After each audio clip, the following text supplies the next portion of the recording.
Eh bien, salut à tous et bienvenue dans cette nouvelle vidéo Rocking Care. J'espère que tout le monde va bien et que cet été s'est bien passé pour chacun d'entre vous.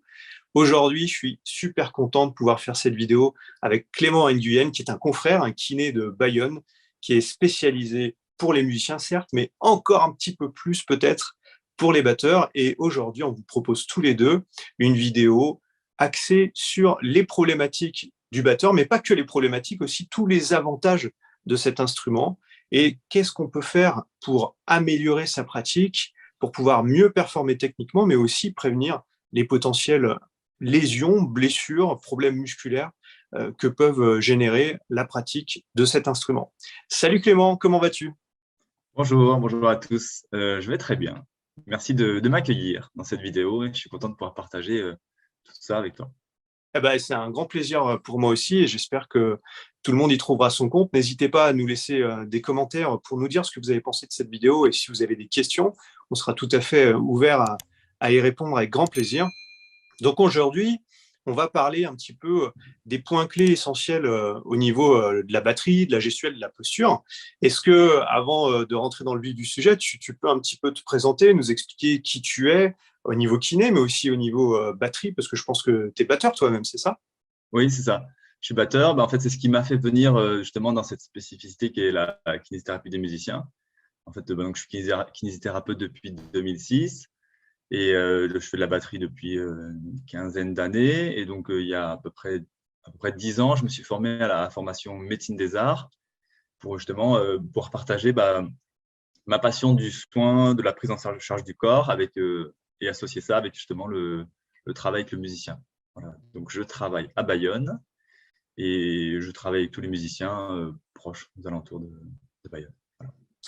Ok, super. Et en plus, outre ton travail de kiné en cabinet et donc au travers des interventions en conservatoire que tu peux faire, tu as aussi participé à un projet de livre sur la batterie et tout ce que ça peut engendrer au niveau physique, c'est bien ça? Oui, tout à fait. En fait, pareil, par connexion, en fait, quelqu'un m'a proposé d'aider à la traduction sur l'aspect, en tout cas médical, en tout cas d'un livre qui a été traduit, qui s'appelle Batteur et anatomie. En fait, c'est un Américain justement qui a écrit ce bouquin, qui est dans l'éducation et dans l'apprentissage justement de cette gestion du corps et toutes les capacités en termes de prévention et même de potentialité musicale. Donc, j'ai aidé à la relecture sur l'aspect médical pour que ce soit bien compréhensible, voilà, sur les termes techniques. Donc, tu valides le bouquin. Les musiciens qui viennent voir cette vidéo peuvent aller jeter un œil à ce livre sans Ouais. problème. Bien sûr, je vous conseille effectivement d'aller le regarder. C'est un livre très intéressant, justement, qui donne vraiment un large panel des possibilités du corps et de comment remettre le corps au centre vraiment de la musique et de ses capacités musicales. Tout à fait. Ok, super. C'est très intéressant d'avoir des bases bibliographiques comme ça parce que finalement, il existe peu de livres axés sur ces problématiques-là. Visiblement, là, vous en avez un qui est super intéressant sur la gestuelle, la physiologie, la posture du batteur. Donc, n'hésitez pas à y jeter un œil. Et puis, surveillez de près l'actualité de Clément parce que j'ai cru comprendre qu'il y avait quelques petits projets dont je ne parlerai pas plus pour les années à venir, mais il se pourrait qu'il y ait d'autres bouquins qui sortent sur le sujet. C'est bien ça? Oui, il y a des choses, j'écris beaucoup, donc j'essaie de mettre tout ça en forme. La difficulté, c'est quand on a beaucoup de contenu, d'essayer d'avoir quelque chose d'intéressant, parce qu'il y a beaucoup de bouquins de livres qui sont vraiment très denses. Et des fois, je trouve que ça fait des fois beaucoup d'informations, et je trouve que toute la difficulté, c'est de rendre quelque chose de simple. Voilà, comme la musique, il faut que ce soit simple et facile à mettre en place. Voilà. Je crois que tu as tout dit et justement dans cette vidéo, on va essayer d'être simple, concis et à la fois pratique et concret pour que vous puissiez ressortir de ce visionnage avec des éléments clés à mettre en place à la batterie. Et comme d'habitude, on va essayer de vous proposer euh, un plan de vidéo autour de 3 points clés à la batterie, à appliquer à la batterie pour essayer déjà de se sentir mieux et de mieux performer. Mais avant de commencer à parler des points clés, il y a quelque chose qui me tient à cœur, c'est de mettre vraiment en évidence tous les avantages, les points forts de cet instrument et ce qui va faire que la batterie est un instrument hyper intéressant d'un point de vue gestuel, technique, physiologique pour se faire plaisir, pour performer sans forcément se faire mal parce que, peut-être que je me trompe, mais j'ai le sentiment que dans l'inconscient collectif, la batterie, ça reste un instrument hyper physique, hyper sollicitant, hyper exigeant, alors que finalement, il y a plein de choses à faire pour que cet instrument vous convienne à vous individuellement et que vous puissiez en faire exactement ce que vous voulez. Alors Clément, est-ce que tu peux justement nous parler de ce qui fait selon toi des points forts de cet instrument? Donc déjà, un des points forts, effectivement, le plus gros point fort de cet instrument, c'est qu'il est tout à fait sur mesure. C'est-à-dire vraiment, on choisit tout, la taille, l'emplacement, la hauteur, les rebonds, on choisit vraiment tout. Donc, ça laisse beaucoup de vide, mais au moins, on peut vraiment adapter cet instrument à nous-mêmes. Donc, c'est le plus grand avantage. Si vous regardez tous les instruments, ils ont tous la même taille, à peu près. On ne peut pas choisir grand-chose. Là, on choisit quasiment tout, en fait. Ok, donc premier point essentiel, parce que c'est vrai que moi-même, quand je reçois des batteurs en consulte, j'ai le sentiment parfois qu'ils ont une image tellement figée du placement de la batterie. Voilà, ils se disent ma batterie, elle doit être placée comme ci, comme ça, peut-être parfois pour se rassurer ou par rapport à certaines routines qu'ils peuvent avoir. Et finalement, euh, on se prive très souvent d'une ouverture de réglage et d'adaptation qui est monumentale à la batterie. Mais c'est vrai que, en fait, moi, c'est ce que je dis à tous mes musiciens d'une manière générale, en fait, d'essayer de cultiver cette imagination. En fait, il faut être imaginatif dans son placement, essayer d'essayer des choses, en fait, d'essayer des hauteurs, d'essayer des orientations à droite, à gauche. Je sais qu'il y a beaucoup par exemple, de musiciens qui mettent leur tom basse, au lieu de le mettre à droite, le mettent à gauche. Voilà, ça change les sons, ça change beaucoup de choses. Donc, il faut essayer les hauteurs de cymbales et tout ça. Faut que ça reste un peu logique, mais en tout cas, on a cette possibilité. Et je pense que c'est bien au niveau de la musicalité, le fait de changer les dispositions, ça sonne différemment. Et donc, tout de suite, il peut y avoir des choses très intéressantes qui en ressortent.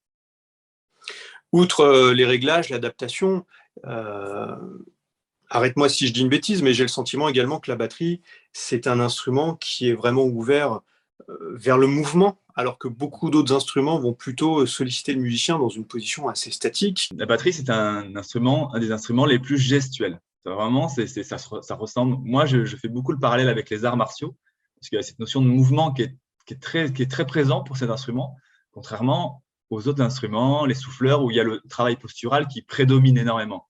Là, vraiment, il y a du mouvement, il y a du déplacement, donc ça laisse plein de possibilités. Mais donc, du coup, potentiellement, ça met des contraintes. Mais c'est vraiment la spécificité de cet instrument, c'est qu'il vraiment, il est très gestuel. Ça bouge, ça monte, les bras montent, on tourne, tous les membres bougent en fait. Il y a presque que le bassin finalement qui bouge, qui doit bouger très peu justement. Mhm.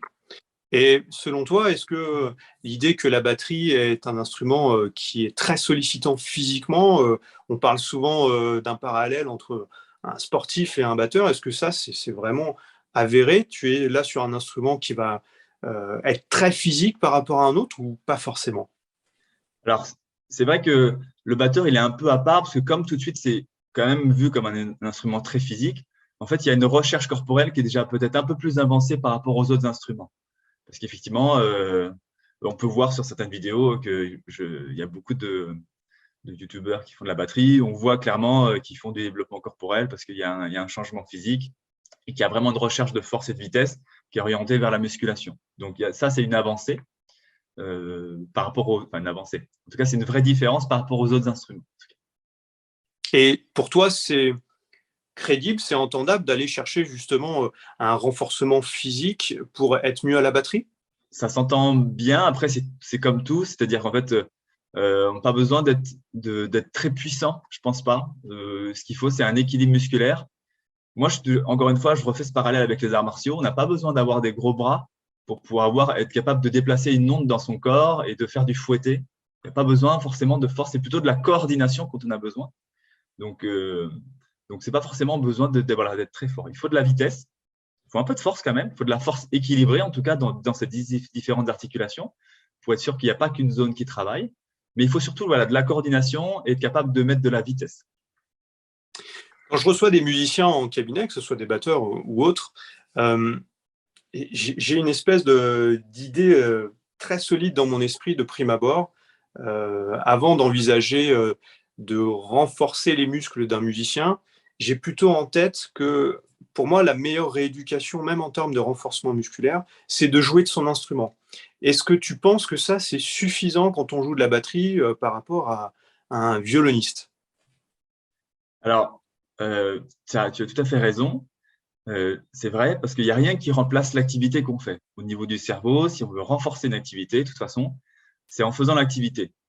Sauf que, à la nuance, c'est que moi, j'aime bien sortir les musiciens de leur instrument, parce que, en fait, dans leur instrument, le cerveau, il se ferme d'une certaine manière. Il se ferme dans l'habitude, il se ferme dans la sensation. Et donc, du coup, si on veut amener quelque chose, c'est bien de leur faire sortir et d'essayer de leur faire attraper quelque chose, une sensation, et après de les remettre dans l'instrument. Donc ça impose un peu de faire quelque chose un peu hors instrument. Ok. Et du coup, cette ouverture hors instrument, même si le musicien va avoir la sensation que on dévie un petit peu de l'objectif pour lequel il est chez toi, il y a un vrai objectif derrière, une vraie visée thérapeutique qui a tout son intérêt pour l'instrument. Tout à fait. Mais l'idée, c'est vraiment, quand il est hors son instrument, on est en train de faire de la musique. La plupart du temps, en fait, on est en train de mimer l'instrument. Moi, c'est quelque chose que je fais beaucoup, mimer l'instrument. Donc, on fait de la musique, mais en partant vraiment du corps. Parce que dès qu'on voit l'instrument, dans le cerveau, il y a quelque chose qui s'installe qui fait que le corps se place différemment. Si on l'enlève et qu'on travaille un geste hors instrument, eh ben, ça laisse la possibilité d'essayer quelque chose de nouveau. Parce que c'est ça finalement la difficulté. Comme on est dans quelque chose d'ultra de répétition, on est de la répétition. Donc le cerveau, il se met en mode économie et pour ouvrir des nouvelles portes, eh ben, moi, c'est une solution que j'ai trouvée justement de sortir de cet instrument. Ah, c'est super intéressant ce que tu dis et je pense que c'est essentiel d'envisager le fait que même si vous, musiciens, vous avez envie de sortir un petit peu de la pensée purement musicale pour bosser sur un aspect physique, eh bien, tant qu'il y a l'instrument face à vos yeux, bah, le cerveau reste très, très orienté sur l'activité jouée de cet instrument. À tel point que moi, j'ai certains musiciens qui arrivent en cabinet pour des douleurs hein, et qui finalement ayant à peine ouvert la housse de la gratte, par exemple, ils ont déjà mal alors qu'ils n'ont même pas commencé à jouer de la guitare, en fait. Le lien entre appréhender l'instrument, commencer à penser à jouer l'instrument et la fonction dans le cerveau, c'est très très lié et effectivement, ça peut être très intéressant de bosser la batterie comme d'autres instruments en dehors de la pratique même technique de cet instrument-là. Ok, on va, écoute, si tu le veux bien, passer à ces trois points clés qu'on vous propose aujourd'hui sur la façon d'appréhender la batterie et vous permettre de chercher des objectifs gestuels, posturaux, physiques, techniques, pour soit vous améliorer, soit limiter d'éventuelles problématiques physiques que vous pourriez rencontrer. Alors, la première chose essentielle que tu voulais aborder, Clément, c'était une histoire de réglage de l'instrument et de l'ergonomie, hein, c'est bien ça? Donc, le réglage d'un instrument, il est de notre responsabilité de musicien. Donc, c'est bien d'en connaître un petit peu les règles. Le plus important, pour moi, c'est le siège. Parce que c'est celui qu'on pose en premier et c'est celui qu'on doit régler en premier pour être bien. Et de ça découle énormément de choses, de la liberté dans les pieds, dans les mains ou pas. Donc, la première chose à faire, bah, déjà, c'est de choisir un siège qui nous correspond. Donc, je ne suis pas forcément très spécialisé sur tous les types de sièges qui existent, mais en gros, les choses à faire attention, c'est la dureté du siège. Moi, je compare un peu la dureté on choisit de la même manière, par exemple, un matelas, c'est-à-dire qu'en fait, si c'est trop mou, on est confort, mais on n'est pas réactif. Et si c'est trop dur, eh ben, on sent bien ce qu'on fait. Par contre, si on joue longtemps, peut-être il y a un inconfort qui peut s'installer. Donc, essayez. C'est à votre sensation, fiez-vous à votre sensation, mais en respectant un peu cette règle. Voilà, pour Ok. commencer. Donc pour le siège, pas de règle immuable, pas de canon de beauté, du tabouret magnifique de batteur. C'est plutôt quelque chose qu'on doit rechercher au ressenti et à la sensation. Ouais. Ça fait partie des choses que je travaille énormément avec le musicien, c'est se faire confiance dans sa sensation, se Ah faire ouais. confiance dans le fait d'être bien, en fait. Et ça se travaille. C'est pas quelque chose d'inné, c'est vraiment de se poser la question, d'aller chercher les sensations en soi, en fait. Et ça, c'est un vrai travail que je fais avec tous les musiciens. Donc, effectivement, il y a cette dureté. Et il y a aussi ce qui existe aussi, ce qui modifie énormément la sensation, c'est la forme du siège. Donc, il y a les sièges classiques ronds et puis les sièges en forme de selle. C'est les deux types de sièges qui existent. Après, je sais qu'il existe aussi des sièges en termes de mobilité qui peuvent se fixer. Et on met un petit taquet derrière qui fait que le siège ne tombe plus, qui permet d'être bien stable. Et on peut le déverrouiller, on peut tourner à droite, à gauche. Ça, c'est des choses qui existent. Et après, les petites variations qui existent aussi, c'est les revêtements qui rajoutent un peu de confort. Voilà. Mais la règle principale sur ça, moi, je dirais, c'est de faire ce que vous sentez. Pour moi, le plus important, ça reste quand même la hauteur de siège. Et ça, c'est quelque chose qui, effectivement, on rentre un peu dans les règles biomécaniques avec les choses un peu immuables, si tu veux, qu'il faut adapter. Mais il y a quand même un peu des règles biomécaniques à respecter. Ok. Donc, dans un premier temps, cherchez plutôt la sensation positive quand on utilise un siège, le réglage, tout ça. Et puis, si malgré tout, ça ne fonctionne pas bien, eh ben, ça dépend tellement de plein de facteurs qu'il est difficile de donner comme ça dans une vidéo des critères bien spécifiques, j'imagine. Hein, c'est bien ça. Oui, tout à fait. On va dire, si on devait retenir quelque chose d'important, la chose sur laquelle on va insister, c'est vraiment la hauteur de siège pour que je me sois bien. Après, je vous redonne à vous cette sensation d'être bien sur les différents types de sièges. Le plus important, dans un premier temps, ça reste la hauteur. Ok, donc ça, c'est pour le siège. Et si on veut parler un petit peu de l'ergonomie globale de l'instrument, des différents éléments, est-ce que pour toi, il y a un élément clé, quelque chose à rechercher absolument dans le réglage de ces différents éléments? Donc, la hauteur est très importante. Donc, comment la régler? La règle immuable, tu me dis si je me trompe, au niveau biomécanique, c'est bien d'être autour de ce qu'on dit 110 degrés de hanche. C'est-à-dire que on peut souvent dire il faut que je sois tout à 90 degrés, angle droit, hanche, genou. Et ça c'est un peu trop bas. Voilà, dans les règles biomécaniques, pour être un peu à l'aise, il faut avoir un petit peu de hauteur. D'accord? Une des manières de sentir si vous êtes bien, c'est que vous devez être capable de monter les hanches sans sentir que vous partez en arrière ou que votre dos s'arrondit. Si vous arrivez à monter les hanches, que vous avez besoin de faire en tant que batteur, assez fort, si vous sentez que vous avez de la liberté dans vos hanches, vous êtes bien dans votre siège. Donc, quand tu veux dire monter les hanches, ça veut dire lever les genoux, peut-être? Voilà, c'est ça. Ouais, c'est ça. Ok, Oui. donc en fait, la position de base, elle va plutôt être sur des hanches. Quand on dit 110 degrés, c'est plutôt des hanches assez ouvertes, au-delà de l'angle droit, en fait, c'est ça. Et quand tu joues, tu as besoin de sentir que quand tu lèves le genou, par exemple, pour enclencher un jeu de pédale, j'imagine, ou de charlet, que tu sois suffisamment à l'aise pour le faire sans que ça agisse sur ton dos en l'arrondissant ou en compensant d'une manière ou d'une autre. Regardez, effectivement, cette ouverture de hanche. Quand je dis monter, utiliser les hanches, d'accord, c'est effectivement les genoux qu'on voit bouger. Mais c'est les hanches, effectivement, qui font ce mouvement-là. Donc, cette hauteur-là, c'est important. Après, il y a des petites variations, parce que rien n'est immuable, tout est histoire de sensation, parce qu'il y a des gens qui sont très souples dans les hanches, il y a des gens qui ne le sont pas. Donc, il y a deux avantages, en fait, à être bas, et il y a des avantages à être haut.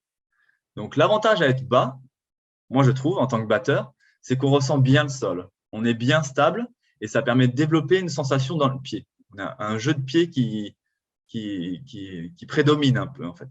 On est plus précis dans les pieds. On sent bien le poids de son corps, on sent bien son geste. Par contre, on va être un peu plus tassé. Et donc, effectivement, attention au niveau du bas du dos, qu'il ne s'arrondisse pas et qu'il ne nous éloigne pas de l'instrument. Ça va être. Si on est haut, on gagne tout de suite en confort, on est plus libre. On est un peu au-dessus. Il y a un côté assez agréable, très confortable. Dans le temps, dans l'endurance, on est très bien. Mais pour certains, on s'éloigne un peu de la pédale, on peut perdre un petit peu de sensation de terre. Et le poids du corps, on peut le ressentir un peu moins bien. Donc, ce serait ça les avantages et les inconvénients de la position assise.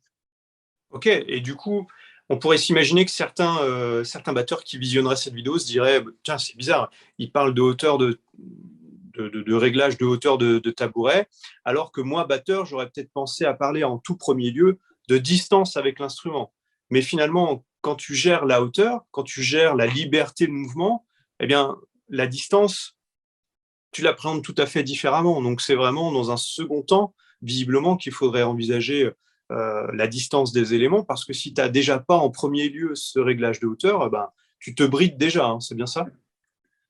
Oui, tu résumes bien, oui, tout à fait. Moi, je parle de ce que je vois et de ce que je fais moi. Donc, effectivement, je pense que c'est une erreur de vouloir faire toujours comme une autre personne, mais c'est vrai que je me sers quand même pas mal de ce que je fais et je raisonne à partir de ce que je vois. et de ce qui est possible. Quand je règle mon kit, moi, la première chose que je fais, c'est que je pose mon tapis et je pose mon siège. Je me mets bien sur mon siège, je me mets là où je veux sur mon tapis et je me sens bien sur mon siège. Et une fois que je suis bien sur mon siège, d'accord, j'essaie d'imaginer un peu l'instrument comme il serait autour de moi, ma grosse caisse, ma caisse claire, mon charlet, d'accord. Et après, je commence à poser l'instrument au fur et à mesure.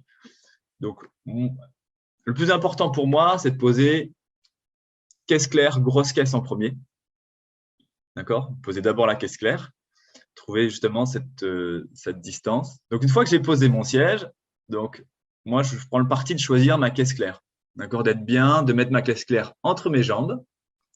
La hauteur des caisses claires, ce qui se dit, c'est pas mal, c'est qu'elle soit à peu près à hauteur de bassin.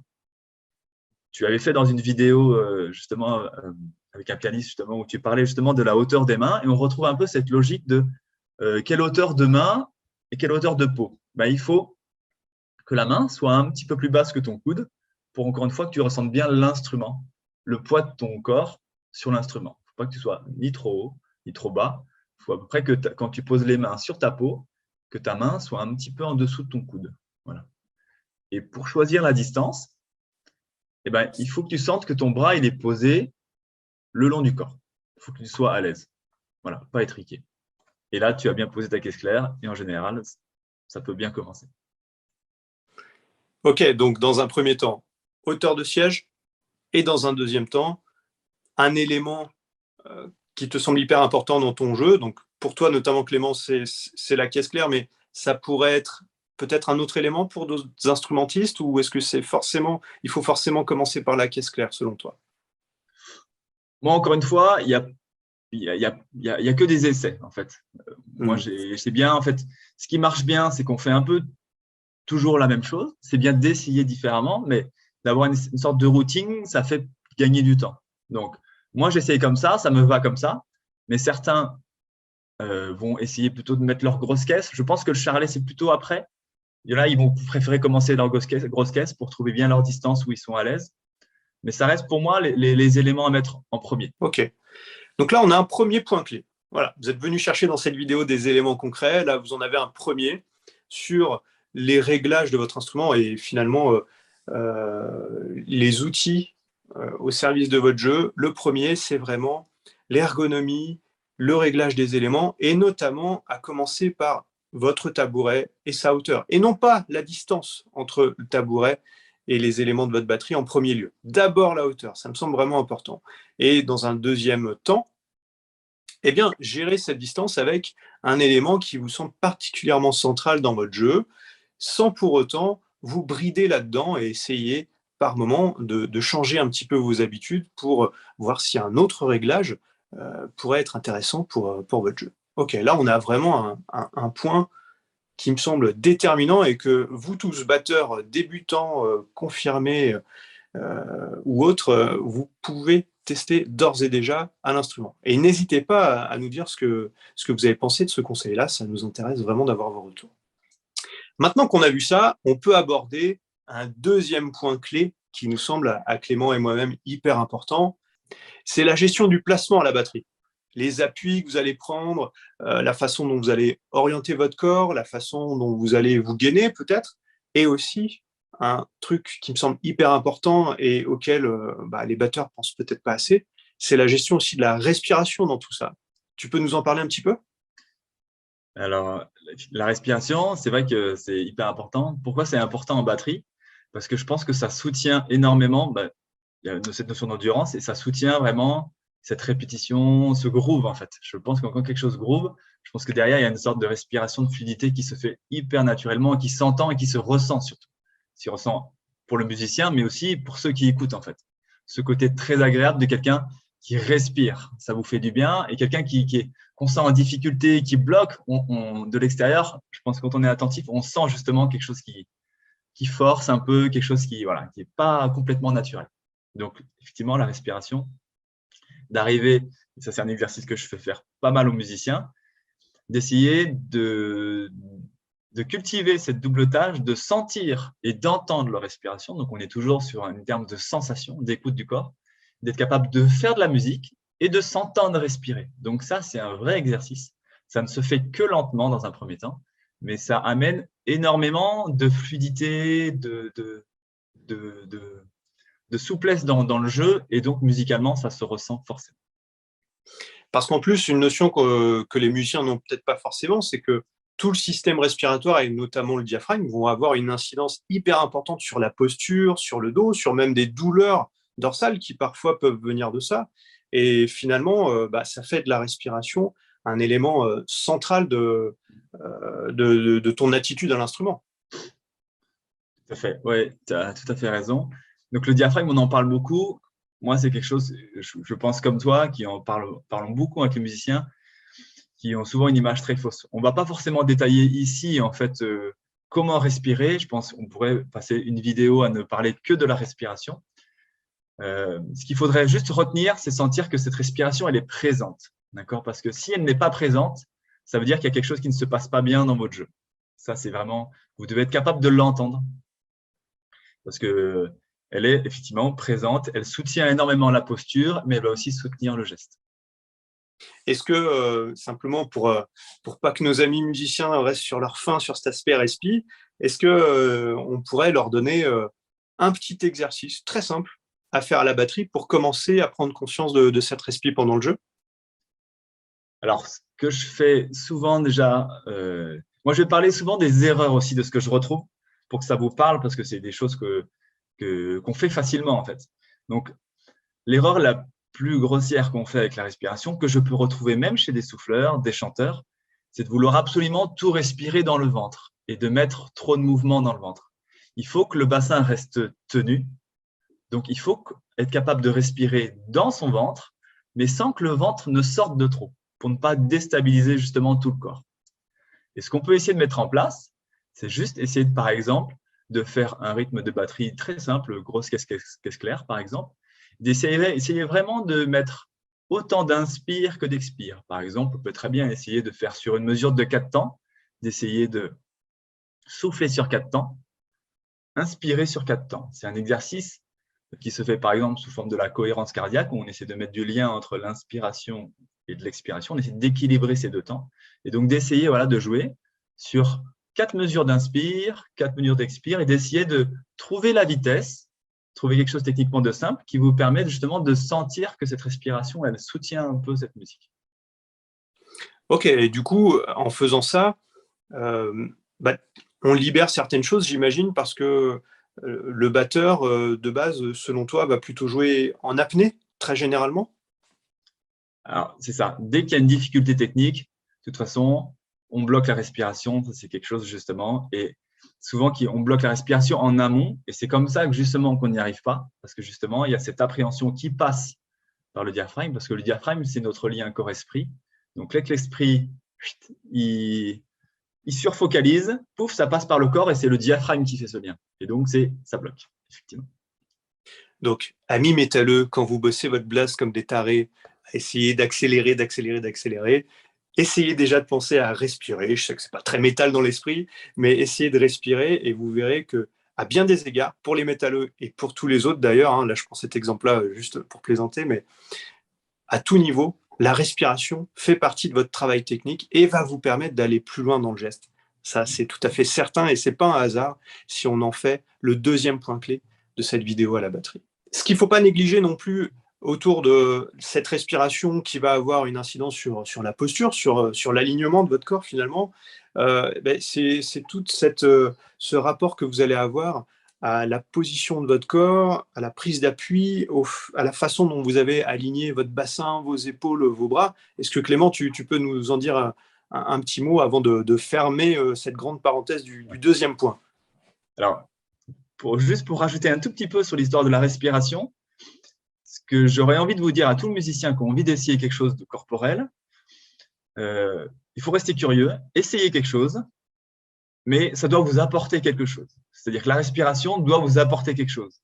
Si vous sentez que ça ne vous apporte rien, peut-être que c'est là où vous avez besoin d'aide pour essayer de vous l'approprier, parce que justement, vous avez du mal à le faire.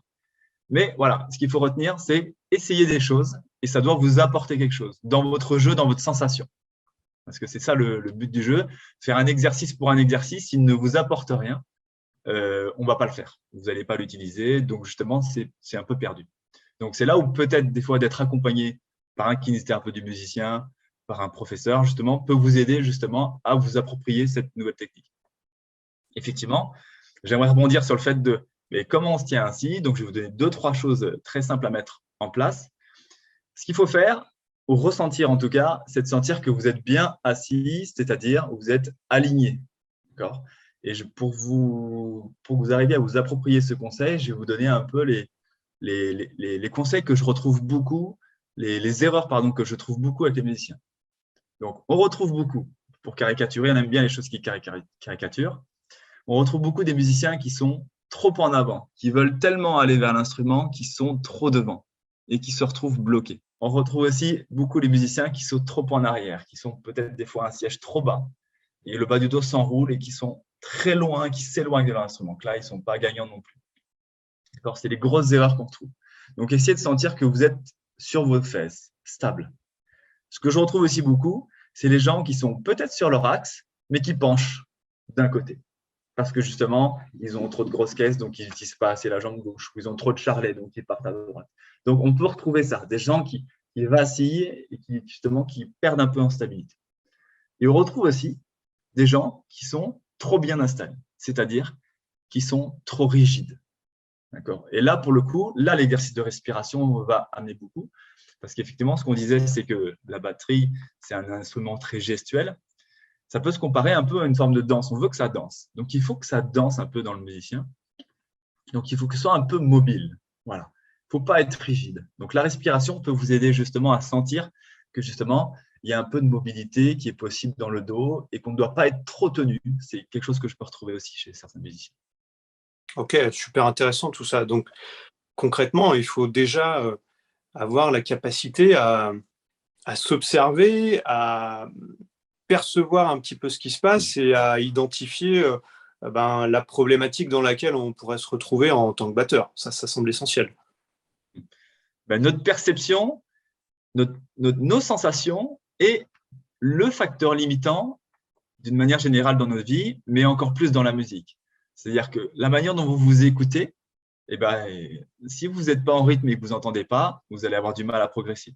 Si vous vous sentez pas mal placé, vous n'arriverez pas à vous corriger. Donc, effectivement, tu as raison.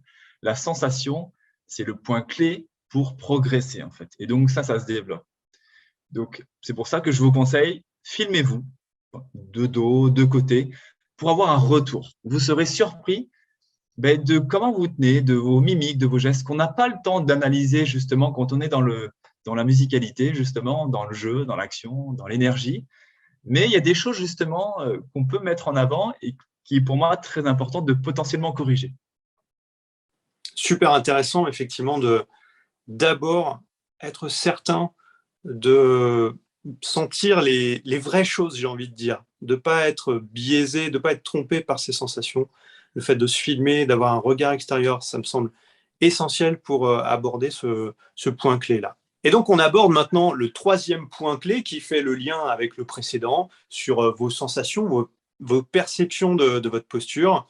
Et ce qu'on va vous conseiller dans ce troisième point clé, c'est de vous ouvrir à différents styles de jeu, à différentes techniques pour justement vous permettre de mieux sentir vos points forts, vos points faibles, ce que vous avez à améliorer dans votre ancrage, dans votre gestion du siège, parce que jouer et vous exercer sur des choses très basiques et tout le temps les mêmes, finalement, ça vous bride et ça ne vous permet pas de vous ouvrir complètement à toutes vos capacités. Hein. C'est bien ça, Clément ?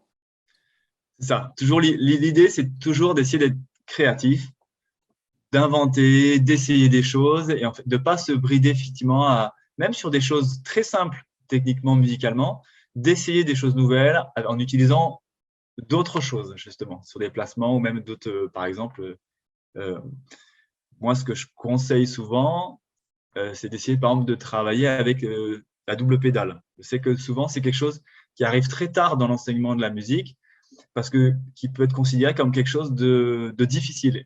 Et c'est le cas. Mais sauf que de s'entraîner, par exemple, à travailler alternativement, à faire droite et gauche, c'est quelque chose qui va vous faire ressentir votre corps, votre équilibre que vous avez ou pas, et ça va vous obliger naturellement à travailler votre stabilité. C'est ce qu'on disait sur le point d'avant. Le meilleur moyen d'être bon sur la batterie, eh ben, c'est de travailler la batterie. Donc, de travailler juste, par exemple, que double pédale, par exemple, et de s'entraîner sur le clic à faire des doubles, à faire des choses très simples, ben, ça va vous obliger, très lentement, puis en augmentant, à ressentir la stabilité dans votre bassin. Et vous verrez que si vous voulez rester dans le tempo et que vous voulez accélérer, vous allez être obligé de mettre en place une stabilité dans ce bassin. Donc finalement, tu es en train de nous dire que le batteur qui fait que du zouk, il devrait se mettre un peu de temps en temps au métal, à la double, pour justement sortir de sa zone de confort et mieux percevoir certaines petites choses qu'il a tellement intégrées, tellement domestiquées dans son propre registre qu'il n'est plus forcément à même de sentir toutes les corrections qui seraient nécessaires à ce niveau-là. Ouais. Mais là, il y a énormément de styles musicaux et au niveau de la batterie, la manière de jouer, elle est vraiment très différente en fonction des thèmes, en fonction des thèmes musicaux, que ce soit du jazz, où souvent on a beaucoup de ride, que ce soit du métal, où on a de la double pédale, ou du chose avec du funk, où on a beaucoup de charlet. Voilà, je ne suis pas un spécialiste musical, mais je sais qu'il y a cette variation-là. Et donc, d'essayer des choses différentes, d'écouter des choses différentes, ça va vous aider à développer cette position assise, cette écoute déjà, mais cette position assise, parce que vous allez voir que si vous faites des rythmes afro-cubains à base d'équilibre charlet grosse caisse, voilà, si vous voulez accélérer, vous allez être obligé, et si vous voulez avoir un son correct, vous allez être obligé de développer justement cette stabilité dans le bassin. Voilà, quand vous mettez énormément de charlet, de mettre beaucoup de charlet sur de la caisse claire ou sur autre chose, vous êtes obligé de développer cette stabilité. Et donc, ça va se faire naturellement. Donc, plus vous le faites tôt, plus vous allez développer cette sensation et vous allez sûrement éviter plein de problèmes et vous amuser parce que vous allez voir que ça ouvre des possibilités sonores qui sont intéressantes. Oui, et puis globalement, alors avec certains gros batteurs que j'ai pu rencontrer dans ma pratique ou même en dehors, moi je suis assez subjugué de voir les grands batteurs capables de jouer beaucoup, beaucoup de choses, avec beaucoup de variations, beaucoup de styles différents, avec une certaine aisance globalement, parce que justement, il y a eu un travail d'ouverture sur plein de registres différents qui leur donne un panel d'outils à la batterie qui est assez monstrueux, en dehors même du travail de posture. Hein. Donc, ce point clé, si on voulait le résumer en une phrase, si vous voulez vous améliorer et si vous voulez vous permettre de construire une posture, une gestuelle qui soit idéale, il nous semble vraiment important de vous ouvrir à des registres et à des objectifs techniques qui ne seraient pas forcément les premiers que vous auriez abordés dans votre propre style musical. Simplement de vous dire que en bossant ces choses qui vous semblent pas tout à fait dans ce que vous aimez jouer à la batterie, ça va vous permettre de mieux percevoir les points très importants de votre gestuelle et de mieux performer dans ce que vous aimez faire. J'ai envie de faire le parallèle avec un film, moi que j'adore, je trouve vraiment génial, et à la fois qui, à mon sens, encourage le batteur à aller dans une direction qui n'est pas du tout la bonne. Ouais, Whiplash, ouais. Whiplash, Ouais. où on voit donc un batteur plutôt de jazz à New York qui essaie de devenir pro dans le jazz, puis de très haut niveau. Et qu'est-ce qu'on le voit faire dans ce film tout le long? De bosser comme un taré jusqu'à saigner des doigts et de transpirer à grosses gouttes et de rester dans le jazz. Quelque part, nous, avec nos conseils, ici, on est dans quelque chose un petit peu différent où, dans l'inconscient collectif, on pourrait croire que le batteur est globalement le musicien. Pour arriver à acquérir quelque chose, il faut qu'il insiste dans une seule et même direction tout le temps, jusqu'à se faire saigner, jusqu'à suer à grosses gouttes. Eh ben, je suis pas sûr que ce soit la bonne chose à faire, en tout cas pour la plus grande partie d'entre vous. Et l'ouverture d'esprit, l'ouverture vers d'autres registres, d'autres aspects techniques de votre instrument, ça me semble vraiment essentiel pour continuer à progresser plutôt que de se focaliser strictement sur une technique, sur une façon de le faire. Est-ce que tu es d'accord avec moi là-dessus, Clément? Moi, je te suis à 200%. Je sais que sur une des autres vidéos, tu avais parlé justement du surmenage du musicien. Et donc, je rebondis sur ça parce qu'effectivement, c'est le résumé de ça, c'est que souvent, le surmenage, il arrive souvent quand on se retrouve dans une impasse de surfocalisation au niveau du cerveau. Et le cerveau, il se retrouve coincé. Il est coincé dans cette impasse. Et justement, ce qu'il faut accepter, justement, c'est de revenir un peu en arrière pour remettre un peu d'ouverture et justement d'écouter des styles musicaux différents, d'essayer d'autres choses. Ça permet justement de débloquer des choses. Eh bien voilà les 3 points qu'on voulait aborder avec vous aujourd'hui. J'espère que ça vous aura donné quelques orientations, quelques directions pour bosser votre instrument. J'espère surtout qu'ici vous aurez trouvé des éléments qui sont à la fois essentiels et qui vous permettront de progresser quel que soit votre niveau. Si vous voulez aller plus loin sur ces questions-là, déjà sachez que en tant que kiné, on bosse tous les deux, hein, Clément et moi-même en cabinet. Alors comme je vous disais, Clément plutôt du côté de Bayonne. Vous pouvez trouver toutes les infos. Vous pouvez trouver toutes les infos concernant son travail sur son site www.thérapeute-d-musicien.fr. Je vous mettrai également le lien en description. Et puis de mon côté, comme d'hab, hein, n'hésitez pas à laisser des commentaires ou à aller voir mon site kiné-d-musicien.fr où vous allez avoir plein d'infos. Si ce format-là vous plaît, n'hésitez pas à nous le faire savoir. Il y aura très probablement de nouvelles vidéos sur ces sujets spécifiques aux batteurs et peut-être même quelque chose d'encore plus sympa, type masterclass. Allez, surprise, je vous en dis pas plus pour le moment, mais surveillez les réseaux, ça pourrait être très intéressant pour vous tous. Clément, merci encore pour tout ce que tu as pu nous apporter aujourd'hui.